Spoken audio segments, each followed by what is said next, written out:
We knew that high mobility combat had needed to be the epicenter of all of what we were doing. We were looking for a very unique style of movement, and we started looking at martial arts in the world, and Capoeira was really the closest that we could come to that didn't have a stance where you would move from one stance to a move and then back to a stance again. Capoeira is very much about fluidity of movement and perpetual movement.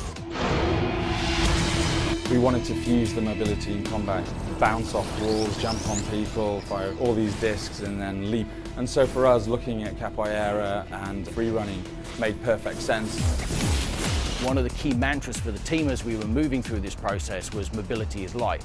So everything we've created in the world actually allows us to live that mantra day in, day out. You run on walls to gain energy to keep you alive. You jump over objects to give you energy for your special weapons. And this really keeps the player mobile at all points. We put in some gameplay hooks to really entice the player to get out of one spot, explore the environment, and really use mobility as a tool in combat.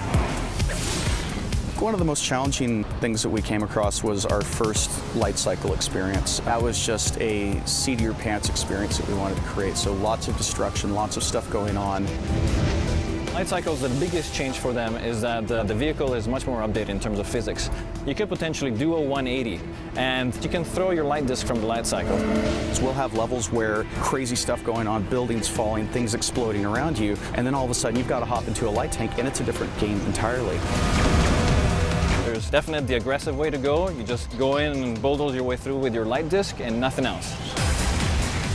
You can play more defensive and really make use of those disc powers and be more strategic, or you can do a combination of both. Each vehicle is its own game. It impacts us on how we create the physics representations for these different vehicles and how the game designers will tune those vehicles and make sure that they actually behave the way that we want them to.